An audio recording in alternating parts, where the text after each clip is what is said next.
How about that game, everybody? That game was that game was wild. I mean, think about this, like, nearly 3 hours ago, 2 hours and 45 minutes ago, that game started with Matty Beniers scoring 40 seconds into it. And then it ends on that, Jake DeBrusk goal with, like, a minute and a half left. Like, that was a crazy game. It was a good game. I know the end result wasn't what we wanted, but, that was a really fun, enjoyable hockey game. And, I'm I'm never not happy when we get those, and I think there's lots of positives, for the Kraken coming out of this one, and we'll get to those here, in a little bit. Thanks everybody for joining us here on Emerald City Hockey's Postgame Live, presented by Queen Anne Beer Hall. Might get some stories from the beer hall from RJ later when he joins us, from the game. I guess let's just start off with reverse retro. I guess technically the curse lives on, but I thought that this game was fantastic. I thought the Kraken were fantastic in it. Philip Grubauer had another really good performance. I know like the stats might not be there for him with the 6 goals against, but still he made some phenomenal saves for the Kraken tonight. I thought the Kraken played hard. They were in this. They wanted this game. You could just tell. You could see it on their faces. You could see it in the way they were playing. They were getting physical. Yanni Gord was in there being disruptive, causing problems after the whistle, all that good stuff. You could just tell that the Kraken really wanted this one. And like I said, they didn't get the end result, but that was a really fun hockey game. And that was a good playoff primer, I think. RJ and I talked about this on the last episode of the deep dive of where are the Kraken in terms of looking ahead towards the playoffs. Can they, play well and hard against teams like a Boston or Toronto that we'll see on Sunday? And this game answered that question pretty solidly. And the answer is yes, they can. They can play hard. They can hang in there with the best team in the league, and they can take them down to the wire. And I think that that's a positive all the way around. I know you didn't get the win, but it's still that was just a fun, entertaining hockey game, and the Kraken were right there with it. Shushan can't even be upset about the loss. That's a loss that proves the Kraken are a great team and deserve their success and placement in the standings. Wow, what a hockey game. It was. It was just a really fun back and forth hockey game. You had weird things happening. Each team, was able to score some fluky goals, some lucky goals, get some of that stuff going. But it was anytime you get a hockey game with that much passion involved, both teams playing hard, the back and forth nature of it, the amount of shots, you're talking about 41 shots for the Kraken, 33 for the Bruins, 11 goals scored by 11 different people. Like that, it's just a fun hockey game. There's just no way around it. I'm sorry. Seth with the super chat. Thank you very much, Seth. Not 1 second where the game was in the bag. Not a night to start doing shots per goal. Have a Gatorade. I have a Gatorade here, and as you can see, it's already a little empty. I was pre-gaming for the post game a little bit with it, but yes, it was just a fun game. I know I'm sorry if you're in here to kind of be like bummed out, but this is probably going to be the most upbeat therapy session we've had all season, and probably will have all season, because we just took the Bruins down to the wire in a really exciting game. And yeah, it was just a lot of fun. I can't get over it. Kraken Hawk, even in the loss, it was one of the best games we've seen. They stuck it to the best team in the league. It was clean. It was fiery. It had me on the edge of my couch. It was a blast to watch. It was. And at the end of the day, I know we're all passionate for the Kraken, all that kind of stuff, but these are the games that make all that work. You know what I mean? There has to be the excitement. There has to be all that stuff going on. And it's why we're lucky to be sports fans and to have this, because you're not getting this from reality television. You're not getting this from a scripted drama. You're not getting this from a sitcom, right? Only sports can deliver what we all just got and what we all got to experience from an emotional standpoint. And I just think that that's so special. Coop with the very nice, easy 3-word summary. What a game. I like it, Coop. Definitely What a game. It was fantastic. Joshua, crazy game. Man, the Kraken needed that one to get back into playoff position, but they hung with the best team in the league. They did. And bottom line is they're still fine as far as the playoff picture looks. Like they're hanging out in the wild card spot now. But you still got a game in hand on both Edmonton and Los Angeles, who are only 2 points ahead. So you can easily get right back in there with them. And you're pretty solidly in the playoff spot too. You still got 4 points and a game in hand on Calgary for, as far as like potentially getting pushed out of a wild card spot. So it's not a disaster at all. I still think everything is doing just fine for them. It's more like the games on Monday against the Sharks. Those are the ones that hurt you a lot more than a game like this tonight. Michael, that is the worst I've ever seen the Kraken defense play. Truly horrendous. All right, so we will get to the negatives here, I guess. There was some, even though it was a fun game, the bottom line is they still did lose. There was still some things that they could have improved on. And yes, the bottom line is there's two goals specifically, including one that was 4-on-4, in which the Kraken get caught having 4 people on one side of the goaltender, and that's just a no-no. That's a big no-no. Forget about playing a team like the Boston Bruins, who are like super legit, best in the league, have a ton of guys that can bury the puck and put it in the net. But you're going to give David Krejci for that first Boston goal, just going to have 4 people sitting over there acting like that's fine. Can't do it. You just can't do it. You can't leave somebody that wide open. You can't put it all on your goaltender to have to move laterally all the way across the crease and then try to make a save on a puck that's already been shot by the time his head gets around there. You just can't do it. And later on, we saw the Kraken do the same thing for the Brandon Carlo goal, where again, like I said, it's a 4-on-4 goal, and they had all 4 members of the team over on one side of the ice. Can't do it. Just can't get away with that. That's the kind of stuff that is preventable. There was some fluky goals in this one for sure, and both teams were able to benefit from them. Think about like the Yanni Gourde goal. You're not ever expecting to see that Yanni Gourde goal. You can't ever count on getting goals like that Yanni Gourde power play goal. It's great when it happens, though. Boston had some of those as well. But things like that Brandon Carlo goal, things like that David Krejci goal, those are preventable goals, and you got to help out your goaltender there. You can't rely on somebody to make those saves. Those are just not, they're not really savable. Yeah, they're savable in theory, but they're going to go in a lot. It's a very high percentage play that you're giving up. Andy, great game, crappy loss. Pretty accurate. Pretty accurate. Braun, what a game. Love to see the boys play that way against the best team. What do you think about Gruby getting kicked? It's obviously not good. There's virtually no padding on the back of a goaltending mask there. It's just that kind of plasticky plate, and that's basically it. There's not really any padding there. So anytime you see them fall backwards on the ice and hit their head, very concerning. I remember, was it Andre Pavlak way back in the day? Had a very scary moment. Or taking contact back there like Grubauer getting kicked. I don't think the kick was intentional. It doesn't look like he was looking at Grubauer and he knew what he was doing. He was just engaged with, I forget which member of the Kraken it was, and they're just maneuvering, and the linesman's in there kind of shuffling them, and his foot goes out and it kicks Grubauer. I'm not in a place where, based on the one replay we saw, and we only really saw it the one time on the broadcast, I'm not in a place where I'm going to say that like, oh, he did that intentionally and that was a dirty play. I think there was, you could look over at Brad Marchand for the dirtier stuff, the more intentional stuff, the premeditated stuff.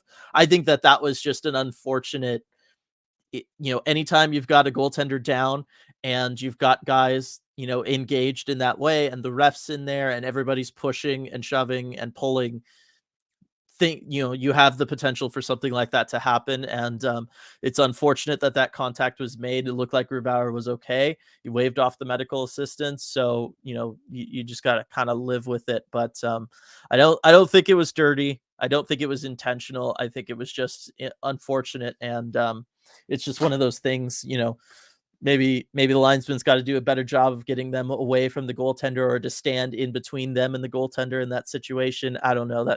That's asking a lot of somebody in a very fast situation that's developing. So, Kyle, 97% of that game was my favorite game so far, right? It was pretty good.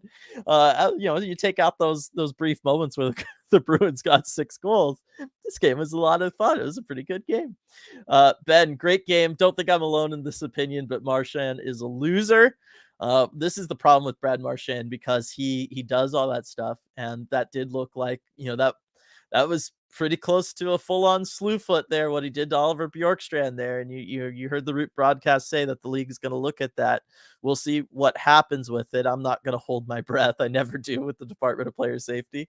I think everybody should know that about me at this point. But yeah, this is the problem with Marchand because he'll do all that stuff. And the bottom line is at the end of the day, unfortunately, he's not a loser because Boston's always winning games. And it sucks. It's just one of those unfortunate things. It's always the worst when you got a player like that on a team that just always is winning. And so he's just always winning. It's just one of those things. Daniel, if only we could clear the puck. It's a struggle we've had all season long. It's just one of those things Kraken have needed to work on. We know that that's one of their weaknesses. We know it's something that come these games, come the playoffs, come the big pressure moments, it could be their undoing. It could be the thing that costs them. And we saw that again tonight. It is just what it is. It always comes down to whenever you're in a game like this, which team's going to make more mistakes. And like I said, I do think that the Kraken made more mistakes tonight. Boston, yes, they took more penalties. Kraken had far more power play opportunities in this, but you look at some bigger face-offs that the Kraken weren't able to win. You look at the 2 goals that I mentioned where you have 4 members of your team all on one side of the goaltender and you just basically gift the Bruins a goal twice, stuff like that. That's you beating yourself. Those are preventable things that you're not, you know what I mean? You're just not taking care of. And when you're not going to take care of those things against good teams, which come playoff time, for the most part, you're only going to be playing good teams. That's the stuff that ends your season. And so I would like to see the Kraken get better at all of those things: defense, face-offs, clearing the puck. Like, these are the things that they do need to work on. I thought the PK looked pretty good though today. I know they only had the one opportunity, but they were really on point tonight. I do want to mention that. Really wish we played even half as well against the Sharks from Coop. If we had, we would have won that game. Absolutely would have won that game. Shoeshine, that felt like a game 7. It did. This was one where everybody was leaving everything out there. Love that. Love the effort from both teams. Dexter, felt like last year's team giving up a response goal almost every time. Yeah, but we also got some response goals. This game was just response goals, and that's how you know it's a good game. That's how you know both teams wanted it, because the moment they were scored on, they were just all like, all right, they were flipping that switch in their brains and they were like, we're coming out and we're getting it. That's just what we're doing here. Michael, Marchand deserves a big suspension. You cannot kick another player with your skate blade. That is so dangerous. Yes, it's not even in that situation because he kicked with like the front of his boot. So it's not like he's trying to kick to potentially like slice the back of his calf or anything. What it is it's called a slew foot, where you put out your leg against the foot or leg of your opponent, and then with your upper body you leverage them down and back. That's called a slew foot. There's plenty of examples. If you just go into YouTube and you just type in like NHL slew foot, there's probably a compilation video of it. This was kind of a low speed, kind of I know that it was still a dirty play, but this was not as dangerous as many slew foots that I've seen, and usually the ones that do end result in a suspension. But yeah, the whole idea is that you kind of kick out their legs while applying pressure to their upper body just to bring them down, and that's what Marchand did there on Bjorkstrand, who was rightly upset. Ty, call me crazy, but that game was epic. Felt like game 5 in a brutal playoff series. Such a battle, but we fell barely short. Sorry, I'll be in the house Sunday. Lol. It's a new season. We're getting rid of that. We'll adjust the deep dive call outs for the Patreons. Try to take that take commander off. But yeah, it was a fantastic game. There's just no way about it. It felt like playoff hockey. This is what we want. It's got me so fired up for the playoffs. Everybody, you guys have no idea. You still gotta wait like 2 months. Yeah, so Coop talking about the slew foot there, and Gru got kicked in the head with the skate. Yeah, again, I don't. The Marchand one is an easy call. I don't know about the Grubauer one. Absurdly saying, on the one hand, it was exciting as all to get to watch, and they played hard. On the other hand, I know the crying emoji, we did lose, and that's unfortunate. Ty again pointing out that 11 goal scorers. It's wild.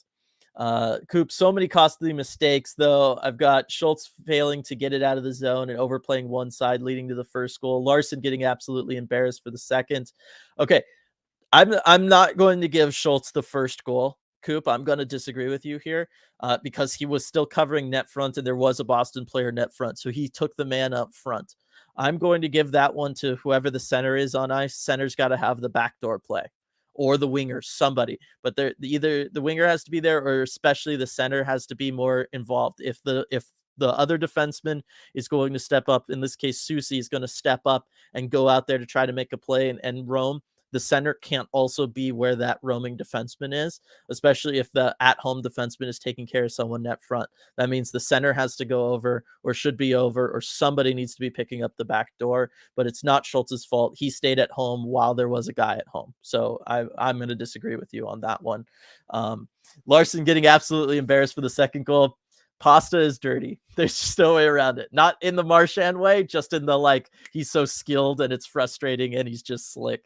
But yeah, he got walked on that. No way around it. No way around it. Ty, curious to see if anything is done about trying to kick Ruby in the back of the head. Really bad look on the NHL. Lay it on him, in my opinion. All right, so everybody seems to be on board with this whole he got kicked kind of intentionally, or even if it's not, I understand it. You got to protect goaltenders if they're down and in a vulnerable position. I definitely understand that. Um, Let's see. Dexter, this team has got to keep their heads up. I hope this short-term struggle this late in the season doesn't mentally deflate them. My guess is it won't. I know it feels like, we're so far into the season as we approach 60 games here, but there's still, how many games left do they have after this one? They've played 58, so we've still got 24 games left. Like there's still a lot of season left. You can go into a lull now. I'm not saying we want to, and it's not great, but you could conceivably, and I've seen teams do this, kind of go into a lull, play 500, and then still have time to ramp it up and then hit the playoffs really in stride as you're getting hot. I'm not saying we want that to happen. That will be a stressful next month or so, but it's conceivable, and I've seen it happen before. But yes, I don't think it'll mentally deflate them. I think that this team's kind of a little stronger than that, based on what we've seen from them so far this season. Again, we haven't seen a 4-game losing streak yet. They've been really, really good with this stuff. And just like that, we're 4 points from missing the playoffs. So get out of here with the negativity. It's all right. It's all right. But yes, it is one of those, like, you can't afford to keep losing them. This is where, again, tonight, it's kind of, you hung in there against a really good team. Yeah, you didn't get the win, but that's okay. You still looked good. It's those Sharks games where it's just like, I don't care that it was an early start. I don't care that the dads were there, like whatever it is, you have to take care of business in those games. You have to be getting the points that you're supposed to be getting, that on paper you should be earning. You have to be earning those. And that's going to be the key for the Kraken moving forward is picking up those points. You can lose to the Bostons, especially if you're going to play them close and look good in those games. You can afford to lose those. You cannot afford to lose games like the Sharks game. I think another Boston game might actually kill me. Get ready for the playoffs. Gonna have to find a way to get through it, because that's just playoff hockey. Every single game, every other night, you're just getting stuff like this. It is fantastic. This game should have been on ESPN, not the for sure. This would have been a fantastic one to have as a national game. Would have been a really good one, showing off the Kraken in front of a national audience. Would have been really cool. Great game, absolutely crushing end. A serious night to forget for Dunn from Dace there. He had some good plays. I believe he had a goal also. He had the second Kraken goal. I thought he was all right. It's kind of that up and down. Really, the entire defense was up and down. I think this is a night to forget for the Kraken, playing in their own zone for the most part, period. There was very few positive plays. Daniel, time to hang up the Ice Blue Sprong jersey for the year. I know. Froden got the starts. Jesper over Sprong there. But just gotta, it's just one of those. I will say this in the third period, okay, when it was 4-on-4 and you saw the effort play from Oliver Bjorkstrand. This is about like 11:30 left in the third period, I believe. You see this effort play from Oliver Bjorkstrand. It's 4-on-4 where he skates all the way down. The broadcast was going crazy over it. I'm sure you guys remember this. That's the kind of effort play and the ability to tie up the Bruins. He never got the possession. Kraken never had possession there, but it killed about 15 seconds, and the Bruins were not able to cleanly get out of their zone because they were just kept getting pestered by Bjorkstrand. Just kept getting pestered, kept getting pestered. They weren't able to establish an effective attack on the transition. That's the kind of stuff that when Dave Haxtell has been talking these last 2 weeks or so about how he doesn't want a scoring fourth line, he wants a physical, disruptive fourth line. That's the kind of hockey that Dave Haxtell is talking about. And Daniel Sprong, for all the great things that he can bring to a lineup, he doesn't bring that. And I think what we're seeing, and I really want to talk about this on the next deep dive with RJ, is Dave Haxtell is trying to slowly get this team ready for the playoffs. And he knows come playoff time, you need to have a line that isn't necessarily going to score for you, but is going to keep the other team from being able to do what they want to do. It's going to frustrate them. It's going to make them skate that much more. It's going to tire them out. It's just going to drive them crazy and give your guys time to rest up and get ready to then go on the attack. And I think that that's what we're starting to see. And that's why Sprong has been out of the lineup now for a little while, is because they're going with those. Braun, can you elaborate on Froden, who and why? Okay, so Jesper is from the thank you for the super chat, Braun. Meant to mention that was a super chat. So I was just talking about like kind of why Dave Haxtell is seemingly transitioning away from somebody like a Daniel Sprong, who isn't necessarily going to be heavy on the forecheck. What we saw from Jesper tonight was he was strong on the forecheck.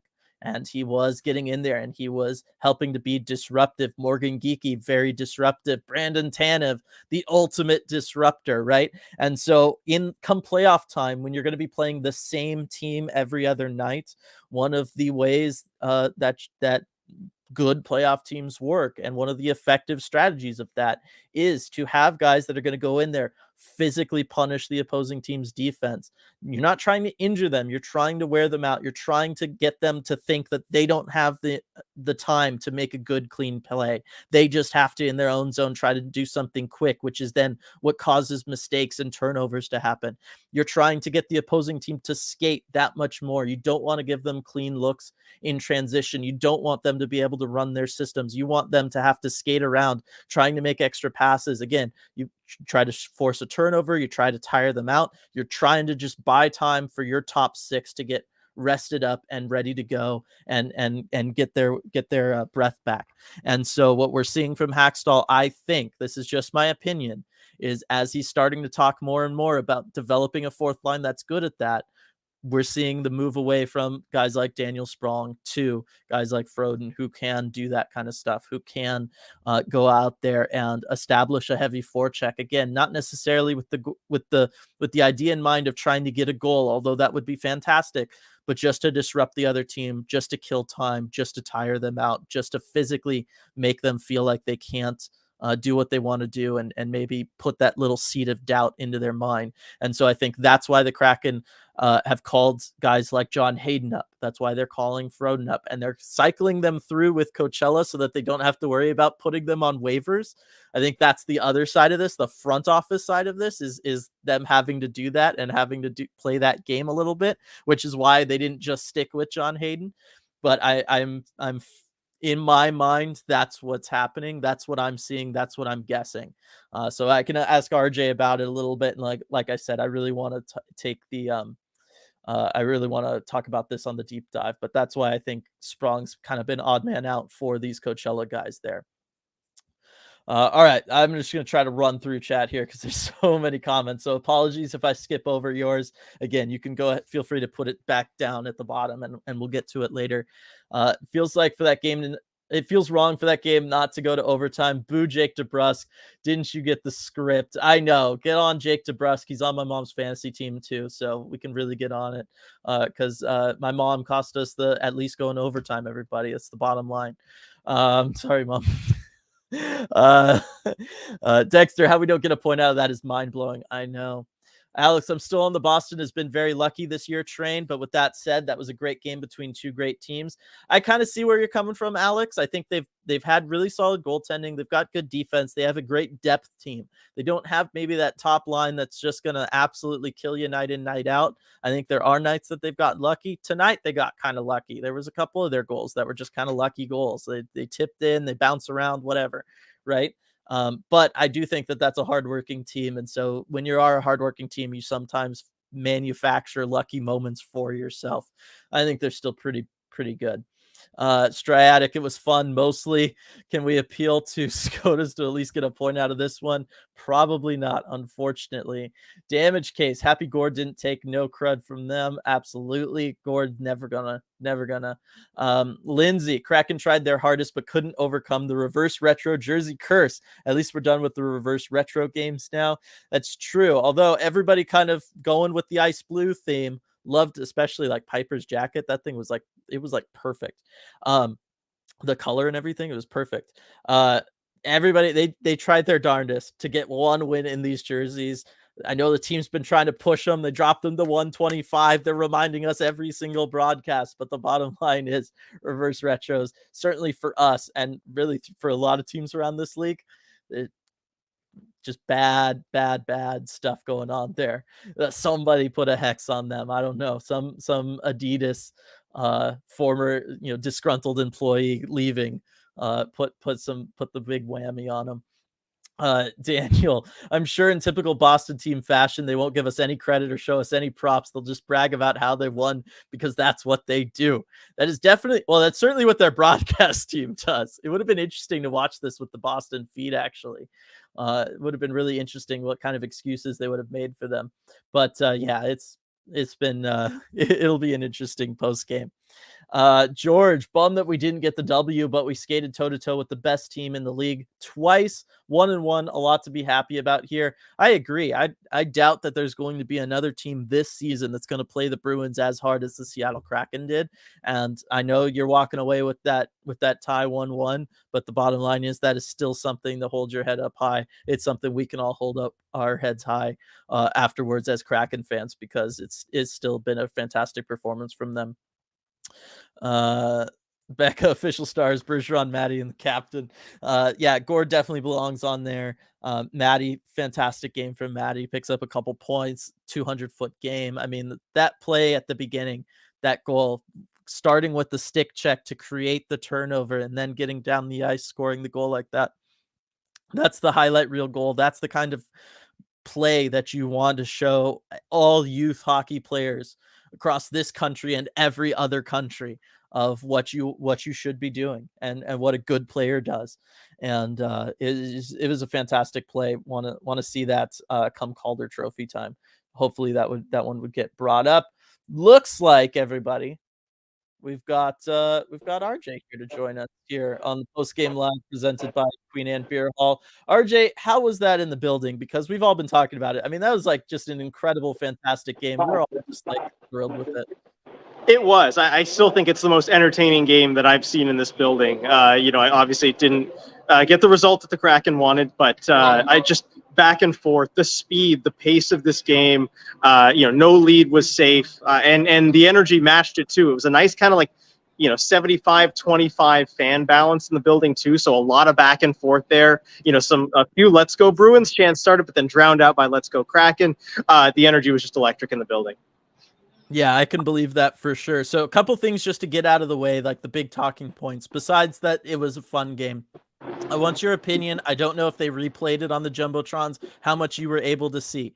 But obviously the Brad Marchand slew foot on Oliver Bjorkstrand, that one's obviously been going around. That I caught.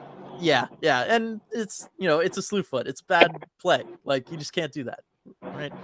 Yeah, agreed. Yes, yeah. Yeah. The other one is Philip Grubauer, when he takes the skate to the back of his head. I don't know if you were able to see that, if they were able to replay it for you all. That I didn't see. That's the one, and I saw on Twitter that people were pointing that out. I need to go back and take a look at it. Did not have the chance to see it. We didn't get a good replay of it. Yeah, I got to go back and take a look at it. Yeah, because that's the one I don't know. They only showed it to us once on the broadcast, and it was hard because you weren't expecting what was going to happen. So I didn't think that it was like a dirty play. I think it was just like there's all this movement around a vulnerable goaltender. Like that's the problem. But that's and seeing it only once live, which is all I saw, and I just looked at it like that looks like a bang bang play. Kind of unfortunate. Grubauer got clipped there somehow, and he did stay down for a little while, but he looked okay the whole time.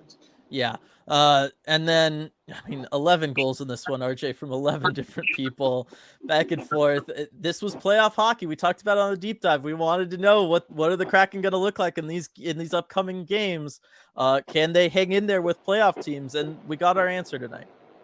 Definitely, and that was the sentiment from the players too. I mean, Yanni Gourde said it was playoff style hockey. Matty Benier said this is what we're going to be facing come playoff time. He said, "Yeah, I know I've never been in the NHL playoffs before, but I've got teammates that have, and it's clear that this is what we're going to be facing." So that was kind of the attitude for everyone, I guess, except Haxtell. He stopped a little bit short of that. He said, "Well, the energy level was higher, so it's was closer to that," but he wouldn't say that it felt like a playoff game. All right. Like said it in Discord, but we were only the second team all season to score more than 4 goals against Boston. Arguably, this was their hardest game this season. We talked about that. I mean, we might be the team through both of the games that we're going to play against the Boston Bruins, RJ, to really give them problems. Like for 100% of the time we play them, we give them problems. Yeah, there seems to be something about this Bruins team that brings out the absolute best in the Kraken.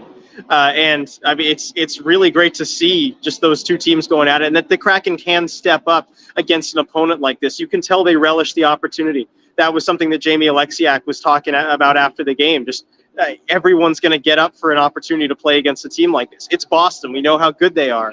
And Yanni Gourde even said that was a fun game to play in.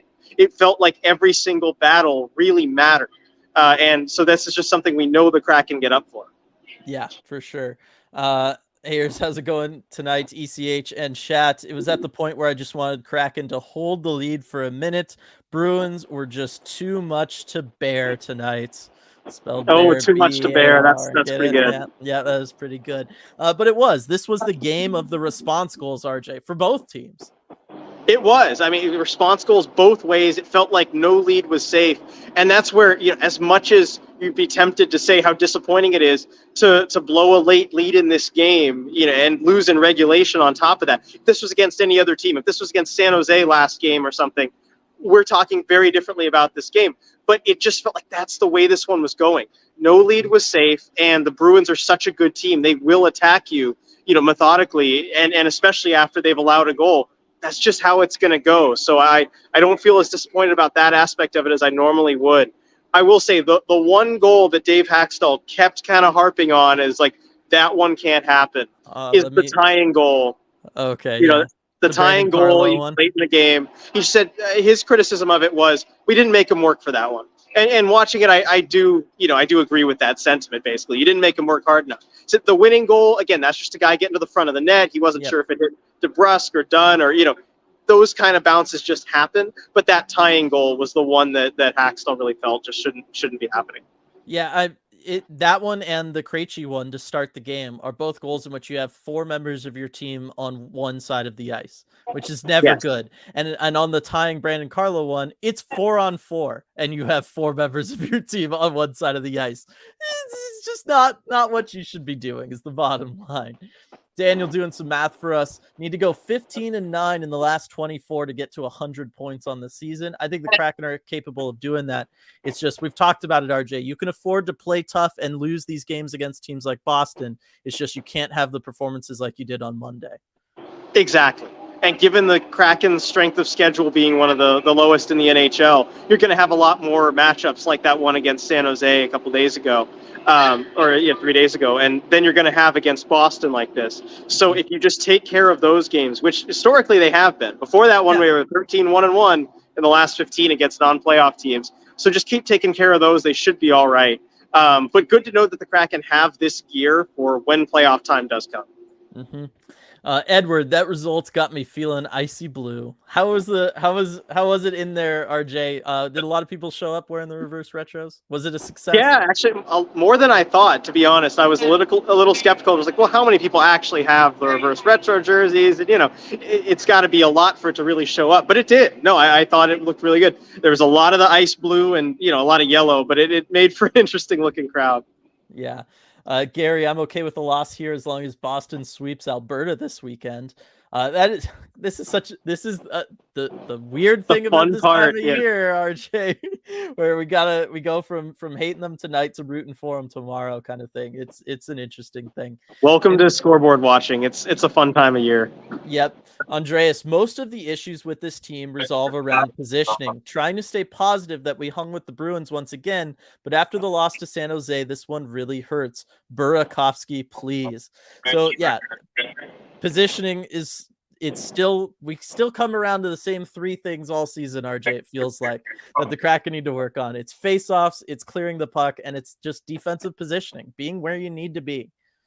Exactly. It's the same things that keep coming up, and sometimes one or two at a time, other times just one. But yeah, positioning was a struggle in this game at times. Although the Bruins, they do a lot to try and force you out of your positioning. The way that they pass the puck, it can be very difficult. It's a high level of challenge there. But yeah, there were some times where, as Axtell pointed out, it just wasn't good enough. Yeah, for sure. Krakenock's got a good question here. Now that we proved we can hang with the best team in the league, do you think this might influence Ron and make him a little more aggressive before the trade deadline? It's a good question. I don't think he's going to deviate from whatever the plan is. Ron Francis, again, very methodical kind of GM. He has his plan. He thinks it out and he sticks to it. I don't think one game, no matter what happens, one game down this stretch is going to change what the plan is. I was gonna say we're just the Philadelphia 76ers with the trust the process from a couple of years ago, the infamous trust the process.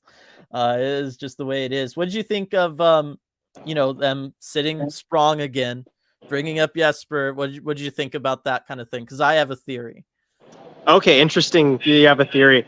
I mean, for this game, I figured maybe if you're not happy with Daniel Sprong's recent defensive efforts, maybe you try and bring someone else in there that maybe matches up a little bit, that can kind of move up and down the lines. And especially if you're grinding it out, you're either trying to defend a lead, you're probably going to be in a close game the whole time, which is what actually happened. And maybe that isn't the spot for a Daniel Sprong. So I get it. And you want to see, I guess, what Froden can bring, just so you know. Hackstall did mention, because he was asked, like, what do you think of Froden's game tonight? And, he gave it a passing grade. He said that he thought he played a good game. He said his minutes are limited. He said, I don't know, he probably played like 11 minutes or so, which was accurate. But, he said he thought he played well in the time that he did have. Yeah, he played more than Donato or Geeky, had an assist and was +2 on the night, if you put stock in that sort of thing. Yeah. My thing, and we'll talk more about this on the deep dive, RJ, especially after the Toronto game. I think just because we've been hearing Hackstall talk about wanting to have a fourth line that can be a disruptive kind of wear teams down line rather than a scoring line, I think he's trying to gear up and get ready for the playoffs, where the Kraken are going to need a line like that, where they can provide time for the rest of the team to catch their breath, where they can go out there and wear down a defense by playing physical, by doing what Oliver Bjorkstrand did when it was 4-on-4 and about halfway through that third period in this one, where he just goes in and he keeps Boston from being able to do what they want to do. He just frustrates them and doesn't allow them to attack in transition. You just need a line like that come playoff time, and I think Hackstall's recent comments and what we've been seeing from them, whether it was with Hayden or now with Froden, is just kind of about that. I think so too. I think that was a very telling quote from Hackstall the other day about the fourth line and what he wants to see them being going forward. And we've heard talk about this in hockey circles for a while. There are players that get you there, and there are players that get you through. And I think that mindset is kind of starting to shift toward that playoff style hockey. Yeah. Michael's saying that wasn't a slew foot. That was just a straight up kick to his leg. I think it was a slew foot, and I think Marchand's done it so much. He just knows how to be quick about it. You only need that. You only need the leverage thing to be for a second. You don't have to keep your leg there. But it was, to me, that's what it was. Let's see. Almost cried with going down. Held my breath till he put the mask back on. I think all of us were there, Harley, for sure. Yeah. Got a super chat here from Jeremiah. How's it going, man? Tough loss, but fun game to watch unless you had the Kraken and the over. Wish they could have kept the lead. Keep up the great work. Want to see the playoffs. Playoffs, man. It's everything's going crazy with this, RJ, as far as how the team's been playing here. But oh man, if we get more games like this, I'll take it. Yeah, absolutely. You take games like these whenever you can be lucky enough to see them. And thanks for the super chat, Jeremiah. Mm-hmm. Let's see. Jay, hey everyone. It was a frustrating loss, but don't frustrate the guys by not throwing a like at the stream. Thank you very much, Jay. Let's see. Death taxes and Maddie scoring above the pad and below the glove. That's right, Coop. For Yeah, sure. that's his signature area to shoot. If it was a lighter mood, I was going to ask him about that. If they won that game, I'd be like, you know, how about that spot for you? Wasn't really feeling it, you know, after the way this one went. He looked pretty disappointed about it, which again tells you how seriously he takes this stuff, and you know he's going to hate to lose a game like that. But yeah, I mean, heck of a shot to start things off, especially against this team. Yeah. Sean, Pasta's wicked toe drag move on Larson was one of the best goals I've seen all year. Larson got walked, man. He sure did. Yeah, I thought of you immediately when that happened. But I mean, Pasternak's a hell of a player. Yeah, and to do that, and the thing that gets me too is how like so effortless it is for him to just kind of roof it far corner like that. Like I know. It's silly. It's just silly. People aren't supposed to be able to do that. it's in my opinion, because I can't, so therefore nobody should. Cameron, Burakovsky timeline, do we know? Nope. Yeah, just got to wait till we see him skating next, which hasn't happened yet. Yep. Dev guy, will they deal Sprong at the deadline? I mean, it's an interesting thought. He's got a lot of goals this year. He's shown that he's valuable. I don't know. I don't think so. I just don't think you want to subtract anything off of the roster that you have. You'd have to get a pretty good deal. You know, if a team's offering up a high draft pick, then you got to do it. But I don't see that being the case. I think again, teams are paying attention to playoff teams. You know, they know kind of the same thing the Kraken know about what playoff style hockey is and, you know, what exactly Daniel Sprong's game is. I just don't think there's going to be a team that so drastically disagrees with the Kraken enough to give up a good asset for it. Right. Or yeah, it would have to be a team that is going for it, but they have like an obvious hole on the wing in their top six where they just need a scorer. Yeah. Yeah. And then you try to get him cheap, I guess, but I don't know. It would be a lot of things would have to go right to be able to move him probably. Becca, I'm a Lars believer, wearing my Lars jersey, hanging out with my Lars bobblehead, but that pasta goal was filthy. For sure. Agreed. You and me in the same night, Becca. That was just Daniel, Geeky's no-look assist to Alexiak was money. I mean, there's two things to talk about here. One, it is the pass from Geeky. Morgan Geeky is showing it again. He can be a playmaker when the Kraken need him to be, or when you least expect it. Exactly. Yeah, when you least expect. Actually, that's a funny way to put it, but I think accurate. Yeah, I mean he's a sneaky good passer, and on that one too, just that no look pass over to Alexiak, knows that Alexiak's going to be activating too, and that's such an important part of the system and the way that Dave Hackstall's teams play, where the forwards can know that the defensemen are likely going to jump up into the play like that and support them. And Alexiak, of course, scoring his seventh goal of the season, a career high, and both of his top two career goal scoring seasons have happened in Seattle. So yeah, I think it's something about, you know, how you play here. And that's something he talked about too. I asked him, like, what is it about the system here that allows that goal scoring to happen? And, you know, he said, we're encouraged to jump up into the play. That's just something that we do. It's part of our job. And, you know, for me, they've just been kind of going in, so I'll take it. Yeah, it's been crazy. That was the other half that I wanted to talk about, was just Alexiak. Who knew? Yeah, who knew? Just who knew? Lindsay's got a good one here. Question for both RJ and Dylan. What is your best estimate of Drieger getting claimed on waivers? This is actually the first time this has come up this post game, RJ, but we do have to mention it because Chris Drieger was put on waivers today. First off, how much do you know about that situation? And then what are your thoughts on the odds of him getting claimed? I know pretty much what everyone else does. Yeah, so some came up. Unfortunately, I couldn't go to morning skate today, although not a whole lot was really said about that, except just that I guess the statement was part of the process of him coming back. So it sounds like they're pretty confident that he's not going to get claimed, but we'll see. As we know with waivers, you never know. I mean. I'll give my take on this, and this is a debate that we had actually, you and I, on the deep dive a couple weeks ago. I don't know if you saw the video clip I posted on Twitter today, and maybe if you liked where I cut it off. But yeah, no, I thought that this was kind of where the situation was headed, because I really do believe that right now, until we see Drieger come back and prove that he can play again and he looks like himself after the injury, I do think, as an asset, his value is negative right now, just until we see him play again. And so that being the case, I don't think any team's going to want to take that risk on another year of $3.5 million for him. So again, I think, I give it 5% that he's claimed. I don't see it happening. Yeah, I was arguing like the idea of somebody trading for him. Here, you could essentially, you just get him for free. And I don't know. I think that there will be some teams out there, particularly a team like an Ottawa, that is going to have to think about that, because that next year is already under contract. You don't know what your situation is going to be like next year. You've already just lost a goaltender for this year as you're still trying to hang in there. I don't know. I think that there's going to be one or two teams out there that are going to have a serious think over this next 24 hours. So I'll go a little higher. I'm probably not going as high as 50%, but maybe 33% that one of a handful of teams might actually go for it.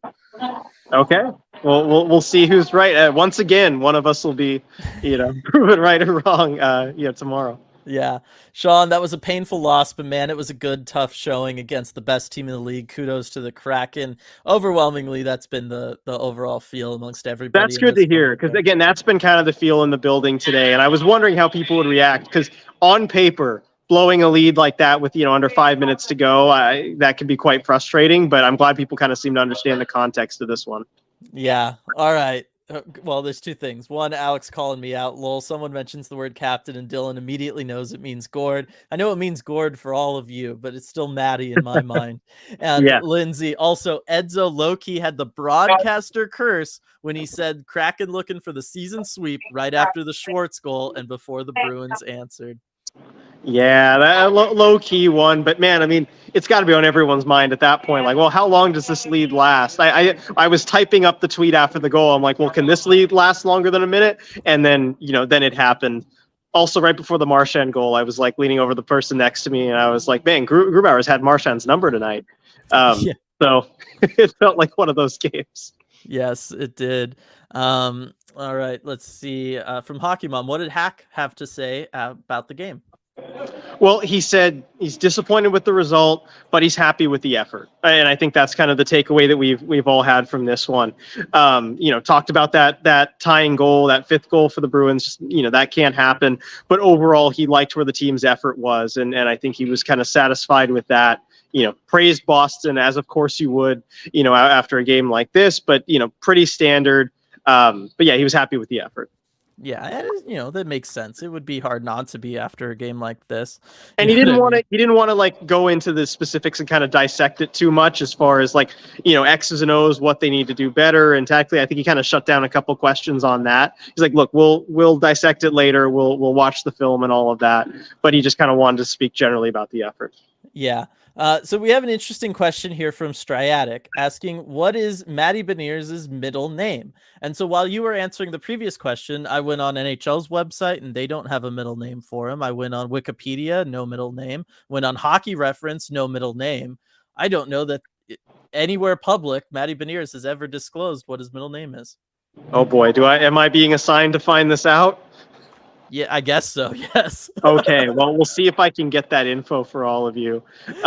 That's interesting. Would have been easier on the dad's trip with the dads all around. I'd be like, hey, what's Maddie's middle name? Yes. It's just easier to ask the dad, I think. Yeah, either that or when I get down to the bottom of the chat, someone's gonna have looked it up in someplace else and have it Yeah. for us here. Never But doubt chat. They're yeah, good on that exactly. stuff. Exactly. But yeah, that is pretty funny that at least that quickly I wasn't able to find one. Those are usually pretty solid places to find that info. Yeah. Coop mentioning it, someone else mentioned it earlier. Maddie, 54% on the dot against the likes of Bergeron and Krejci is impressive. I agree with that. Now David Krejci was like terrible tonight on the faceoff dot, 25%. But Maddie, this was a good game for him all the way around. Yeah, it really was. I mean, he kind of went toe to toe with some of the Boston's best players, and I mean, 54% on the dot against that team is hard, no matter which line you get the assignment for. Mm-hmm. Donnie, super late to the stream party. One hell of a game. Absolutely. Let's see here. Light shared it in the Discord, but reading the Boston Reddit and even Twitter comments, seems like Boston fans are giving the team some credit and even are hoping for a playoff meetup between the teams. There we go. So if we Well, I can think win we the can all be on respect, board with that. yeah, well, yes, we definitely would. That means a Stanley Cup final berth. But if we can even get the Boston fans to give us credit and get on board with that, I mean, that means we really showed up and we've left an impression. I think that does say a lot. Just knowing how they could be. Yeah, definitely. Daniel asking if the Avs are going to make it out of the wild card. I don't know. I haven't been playing, I've been focusing on the Pacific and everything there. They're in the They're final only, wild card spot right now. yeah, they've got 3 games in hand on Minnesota and they're only 2 points behind. So I'm going to say They'll be yes. fine. They'll be in one of those top 3 division spots. Yeah. Coop, I'm certainly not a Wenberg guy, but Wenny with the most notable good effort play I've seen from him, maybe ever, stealing that puck and giving us that last goal. Yeah, a great effort play from Wenberg. I mean, games like this, I don't know. It's one of the reasons that, maybe you keep a guy like that around, just someone who can play that solid 200-foot game, give the effort. I mean, he had a few takeaways in this game. I think of one earlier in the game where he had a good takeaway and he set up, I forget who it was, right in front of the net. It was a really good chance, but he had a few of those tonight. He did, and I know we tend to focus on the whole, him not shooting, and I even said it, I think, on the Discord in the game chat when he was the only guy like kind of net front, and the Kraken sent a pass out, and it just barely missed him. But it was like, oh, it would have been interesting to see who he would have passed that puck to. He was just all alone net front with nobody around. But he's a fantastic defender, and he's a really good neutral zone defender. He's kind of like the only neutral zone defender I feel like they have on this team. But yes, his back checking capabilities, all that kind of stuff, he really brings a lot to this team, despite the kind of grief we give him in the offensive zone there. And how about that catch after his stick got launched into the air? He's well-rounded individual. Stick just like it's nothing, goes back and almost scores a goal right in front. Yep. Gregory, Kraken have scored 201 goals so far this season. Now, I don't know about these days, RJ, because scoring is kind of up league wide, but back in the day, like 200 was like okay, we at least got to 200. Like that was the danger zone level of if your team could like barely get 200 or was just under 200 goals, like that meant you were a really bad offense. And so coming off of last season, I will celebrate kind of getting the 200 goals. Oh, for sure. And with as many games as there are to go, yeah, by this point in the season, that's a good sign. Yeah, for sure. Keenan, great NHL insight from the stream for a Seattle native. So thank you. The best teams learn how to win at the end. Boston is definitely one of them. Seattle has done it too. Great effort tonight. Well, thank you for the kind words there. And yeah, we have seen Boston be able to do this kind of stuff. The Kraken. Definitely, we've seen Boston do this the last. Yeah, we've seen Boston do it plenty also. Yeah, but yeah, it's Seattle does have this stuff in them. It's just again, you're playing the best team in the league. You gave them everything you could, and it was a great game. Like you take that. Edward Matt E. Beniers. There you go. And then the E stands for Enigma. I like it. I really like Perfect. it. But no one's been able to find one, I guess. Nobody's put it in chat. So maybe he doesn't have one. Is there like a legal requirement that you have one? I don't think so. I don't think so. I don't know that legally you have to have a name at all. So if you just get assigned a social security number, I don't know that you need a name. That's a whole question. Do you have to have a name? All right. Anyway, be a letter. I know. Daniel Wenberg also had a nice shot on the power play. He did. Lindsay, maybe he just doesn't have one. My sister doesn't have a middle name because my parents thought her first name was long enough. Lol. So see, there are people with just no middle name. It's possible that Matthew Beniers just doesn't have one. Possibly. Maybe because he was just always Matthew Matty Beniers. Yeah. That would make sense. It would make sense. Yeah, Shoeshine, you do not need a middle name. My dad doesn't have one. So there we go. There we go. Like another good note for the night is all the guys on the team having career years. Look at the big rig with 7 goals. Yes, Forsland had a fantastic call too with like get the trailer ready, big rigs here, something like that. And it was really cool. I'm still standing by the whole he's the big rig because of an oil rig. Because you would not describe him as long, you would describe him as tall, and an oil rig is tall, not like a truck rig, which is long. He's built kind of like an oil rig, I will say. I will die on this hill. I will, all alone. It'll be fine. I will die on this hill all alone. It'll be fine. Stick that on a shirt and credit it to me. That's pretty good. Yes. Joey bringing up a good point. Mark Giordano's coming back in a couple days to Seattle. We already talked about this. We're both assuming the Kraken will do something for him coming back, some sort of video tribute or something. Yeah, I'm assuming, for sure something's gonna happen. Yeah, I'm assuming no, like with how exciting the game was for this one, nobody was really talking about that up in the press box. No, I didn't hear anything about that. I mean, no one could look past this one tonight. But yeah, it's coming, and it will kind of shift our minds toward that. Especially, I don't know when Toronto gets into town, but if they have like a practice here the day before or whatever, that'll be something on everyone's minds. Yeah, I know. People disagreeing with me that it is in fact big rig with a truck. Jeremiah with the super chat. Beniers is from Mass.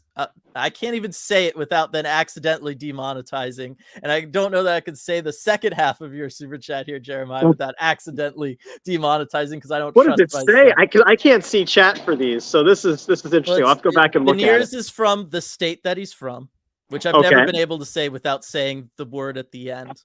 Okay, just okay. Sorry, everybody. So it's Maddie, and then like FAWKEN Beniers. Like gotcha.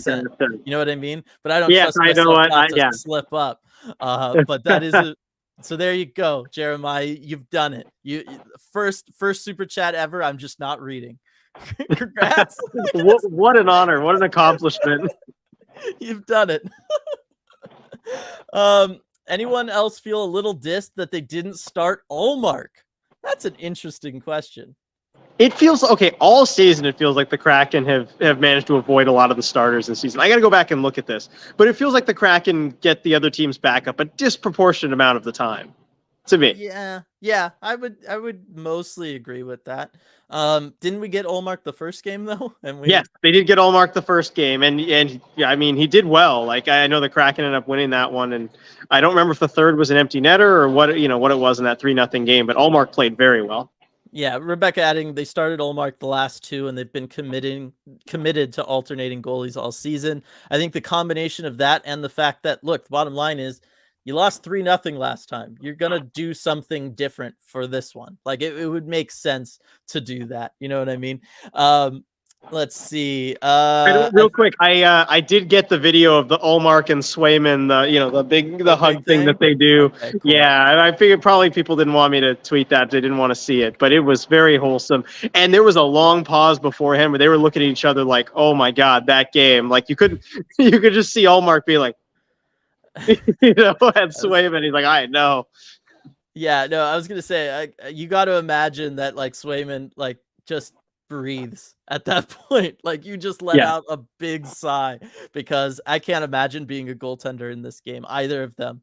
Like that's just, it's got to be so nerve-wracking because both of them played well is the thing, right? Like if you're Swayman, you're never expecting that Yanni Gord goal to happen. No. Why would you ever expect something like that? Right? Yeah, it was a tough game for the goalies who played very well, but just the stuff that was happening in front of them was impossible. So I think Swayman needed a hug there. Yeah, I think both of them probably did for sure. I'll do a last call here for everybody. Jeremiah, sorry, don't want you demonetized, but you got my wife laughing, so it was worth every penny. Glad to hear it. Jeremiah also saying might have started Swayman so his family could easily see him play as it's a short flight from Anchorage. It's a good point. I love the back of his mask there. I know, with the Alaska outline on it, yeah. that looks great. And I can say, yes, there was a lot of his family here, and they were here actually, like, down there after the game to kind of meet with him and everything. You can tell the family that sticks around and everything. That's a cool part of my vantage point here. But there was a lot of Swayman family. Actually, they came up through the elevator. They were right, behind the camera there. So a lot of Swayman family in the building. And I've got to mention, I feel so bad for the two fans who were wearing Craig Smith jerseys, one a Bruins jersey, one a Preds jersey, at the game tonight. They must have been here to see Craig Smith. They were actually here after the game too, so they must have known him or something. They, that's kind of where the family tends to hang out. Right. I don't know if he's here. I don't know if they ever got to see him, but of course he gets traded this afternoon, and those two poor fans in the Craig Smith jerseys.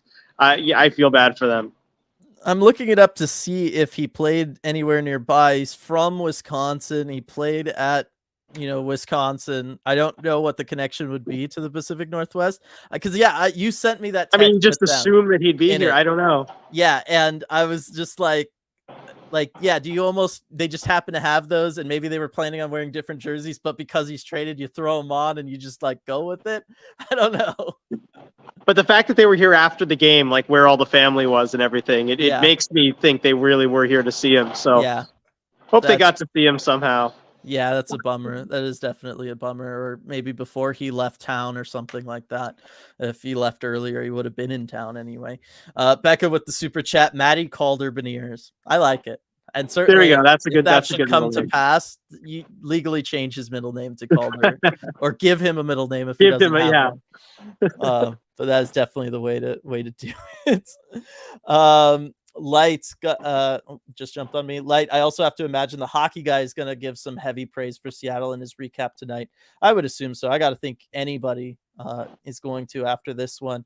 The big question is going to be, RJ, do you think that it'll get a mention on the 32 Thoughts podcast? Oh, I think it will. I think because Elliot Friedman, I think, tweeted about it. Boston just tied at 5-5. I think I saw the tweet. So I think he was tuning in, certainly after that point. They stayed up for it. At least one of them did for part of it. Yeah. It's all that matters for some of these West Coast games. That's all it takes sometimes. Yes, right. A Craig Smith fan club still wore the jerseys, though. That's dedication. Nobody's got a dedicated fan base like Craig Smith. I know. It's great to see. Daniel pointing out Maddie's the only rookie with negative odds in the Calder race. It's pretty good.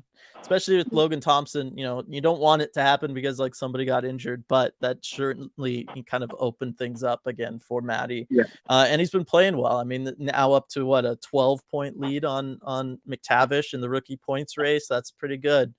Harley, OMG, it's almost 2 a.m. and still wired. The workday will be here too soon. Oh, yay. TM next in Seattle. Oh, Toronto Maple Leafs. If there ever was a game Seattle needs to win, I know. I think it's going to be pretty good. Do you want a real quick last thought, RJ, some sort of preview for Toronto? I mean, it's interesting because we talked about it after the San Jose game where we felt like this one was going to be the low-scoring grind of a game, and then Toronto was going to be, the fun, basically what this game was. Exactly what this game was is what we thought the Toronto game was going to be. So I don't know, maybe we'll see a 2-1 game, something low-scoring, hard-fought. I don't know. Go against the grain. That's my thought. Yeah, I'm just going to say try to shut down Willie Nylander. I think he's having a heck of a season, and traditionally that just feels like the kind of player that the Kraken would struggle against. Looking at the goals, some of the goals that they allowed tonight, looking at how Willie Nylander likes to get lost behind defenses or lost off on one side of the ice. He can score from all angles. I think that's the player that the Kraken need to focus on and try to take away. I think that's going to be key for them in that one. Should be a fun one, though. One more shout out to Queen Anne Beer Hall. RJ, how'd the chili cook-off go? Just give us a quick one. You can talk more about it on the deep dive. It was great. I got to taste 14 different chilies. It's just a dream come true judging a chili cook-off. Anyone who knows me well knows how much I would enjoy something like that. I mean, and Queen Anne Beer Hall, they are just absolutely awesome partners in this. I mean, a great judging panel, and just to let us be a big part of that night too. Just huge. They put on so many awesome events. I mean, 14 breweries from all around the Pacific Northwest, all coming together to compete, and everyone was so into it. I mean, that's like that's what the Queen Anne Beer Hall is all about. You know, bringing people together for that, you know, that awesome atmosphere and having a good time. So I'm so lucky they chose us to be part of it. And I mean, the chili was delicious. Awesome. Glad to hear. Happy for you. Thanks everybody for joining us for this one. We will catch you all after that Toronto game. Should be a good one. See y'all next time.